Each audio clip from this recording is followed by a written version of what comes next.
My boss replaced me with his son, but he didn't know who I really was. My boss fired me overnight. No warning, no reason, just a cold HR email that said, "We're going in a new direction." That new direction?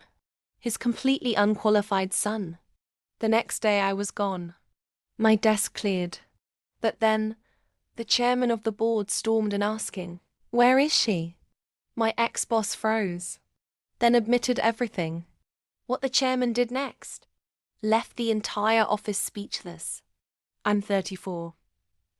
Former director of strategy at a billion-dollar tech firm in Seattle. I helped take the company from a glorified startup to an industry leader. I built teams, won contracts, tripled revenue in 2 years. But none of that mattered when my boss, Greg, decided it was time to bring in fresh energy. He fired me and put his 26-year-old son, Mason, whose biggest achievement was crashing a rented Tesla into a golf course. I didn't get angry. I didn't cry. I left the building calmly, with my coffee in one hand. Because what Greg didn't know was that 6 months earlier, the chairman of the board, Mr. Langston himself, had handpicked me to quietly analyze internal fraud. He suspected someone at the top was manipulating financial reports and falsifying performance reviews. Guess who it was? Greg. And guess who had every document, every forged signature, and every shady bonus traced?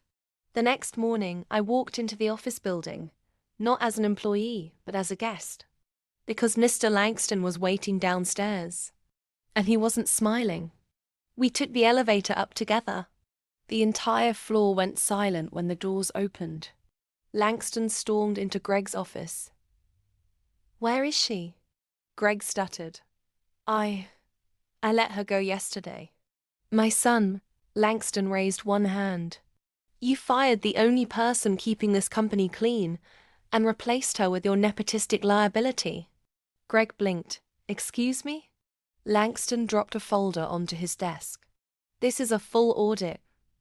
Forged approvals, illegal bonuses, ghost vendors, all traced back to your authorization code." Greg's face drained of color. "And just so you're clear," Langston added, "Mason's name is already flagged in the SEC report." The HR director, who had helped with my dismissal, quietly backed out of the room. Greg tried to deny it, but I stepped forward and said, "I was documenting your every move for 6 months. Every stolen dollar. Every fake signature. I handed it to the chairman yesterday, right after you fired me." Langston turned to me. "Would you be willing to return as interim CEO?" The room gasped. I nodded. "Only if Greg and his son are escorted out." Langston smiled. "Done." As Greg and Mason were led out by security, Mason smirked. "You think you've won?" I smiled back. "Oh, I haven't even started. There's a federal investigation now, like stories where justice hits hard and karma hits harder.